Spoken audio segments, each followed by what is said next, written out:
أعوذ بالله من الشيطان الرجيم. بسم الله الرحمن الرحيم.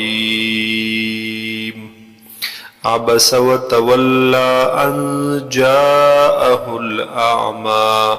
عبس خپشولو هغا، وتولى او مخواړولو هغا، ان جاءه الاعمى چې کله راغلو هغه ته هغه ړوند سړی، هغه ړوند صحابي، نابینا صحابي.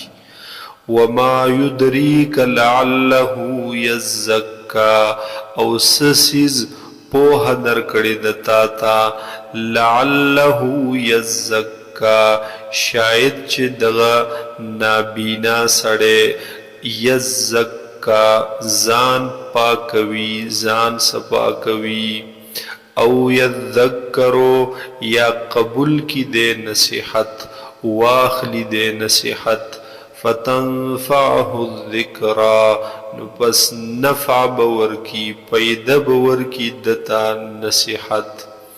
اما من استغنا فانت له تصدى هر چې هاغه سړی دی استغنا چې هغه ځان بے پروا کوي، تکبر کوي. فانت له تصدى نو پس ته هغه طرف ته متوجه کیږي، هغه طرف ته مخ اړوي. وما عليك الا يزكى او نشته دې پتا باندې څه ګناه، نشته دې پتا باندې څه الزام. الله يزكى چې هغه ځان پاک نکی. واما من او هر چې هغه کس دې جاءك يسعى چې راځي تا ته، يسعى په منډه باندې، وهو يخشى په داسې حال کې چې هغه یریږي د الله نه.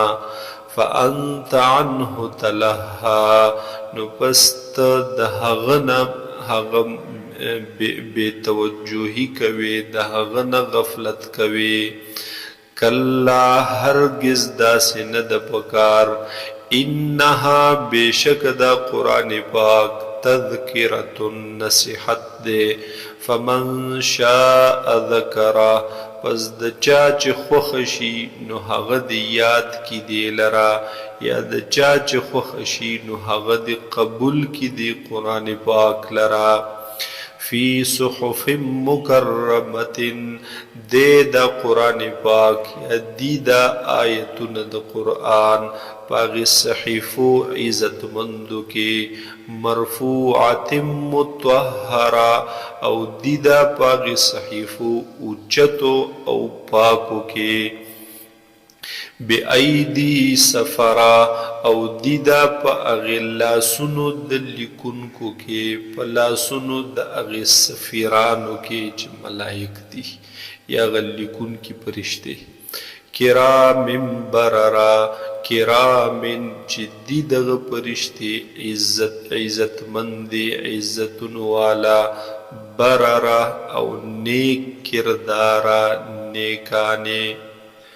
قتل الانسان ما اکفرہ ہلاک دشدہ انسان، تباہ دشدہ انسان. ما اکفرہ س عجیب ناشکر دے دا انسان، س عجیب منکر دے دا انسان. من ای شیئن خلقہ د کم سیزنا پیدا کڑے دے اللہ تعالی دلرا. من نطفہ د نطفینا داغی قطری د اوبونا. خلقہو پیدا کڑے دے دلرا. فقدرہو او بیئی انداز کڑے دے. ثم السبیل یسرا او بیئی لار آسان کڑی دی انسان تا. ثم اماتہو او بیئی مڑکڑے دی انسان لرا. فاقبرہو او بیئی قبر تا اسپارلے دے. ثم اذا شاء انشرہ بیا کلچ خوخشی دا اللہ انشرہو نرا پورت بکی دلرا. کلا یقینی خبر دا لما یقض ما امره پورا نکړو دی انسان ما هاغس امره چې حکم کړلی شوی او چې حکم کړی الله تعالی دتا فلینظر الانسان الى طعامه پس سوچ دیو کی دا انسان اغی خوراک خپلتا طعام خپلتا انا صببنا الماء صبا بیشکا منگرا ورولی دی اوبو پرا ورولو سرا ثم شققنا الارض شقا او بیا وچول منگزمکا پچولو سرا فانبتنا فیها حبا پس منگ را زرغن کړلو په دې ځمکه کې حبن غلو لرا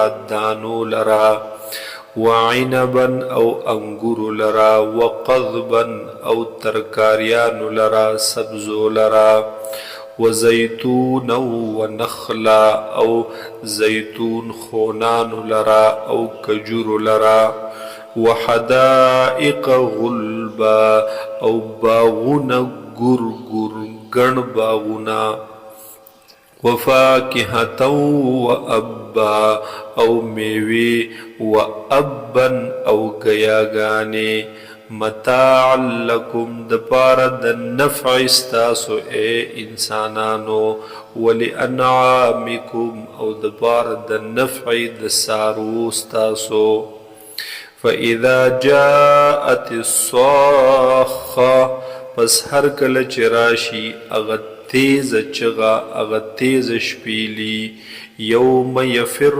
المرء من اخیه نو په دغه ورځ بتختی سړی د خپل ورورنا و امه او د خپل مورنا و ابیه او د خپل پلارنا و صاحبته او د خپل بیبینا و بنیه او د خپل زامننا لکل امرئ منهم د هر سړي د پاره بوي منهم د دې خلقنا یوم اذن په دغه ورځ شأن یو حالت یو کیفیت یغنیه چې د بے پروا کړي وي د هر طرف نه د هر سیز نه په خپل غم کې به هر سړی گیر وي وجوه یومئذ مسفره او بعض مخونه په دغه ورځ مسفره روخانه وي ذلیدونکې وي ضاحکه مستبشره او خندیدونکې به وي او خوشحالي کوونکې به وي ووجوه یومئذ او بعض مخونه به په دغه ورځ علیها غبره وی به په هغې باندې خاورې وی به په هغې باندې ګرد غبار دوړې ترحقها قطره پټ کړي به وي دې مخونو لره قطره توروالی اولئک هم الکفرة الفجرة دا کسان هم دی کافران الفجر او فاجران گناهگاران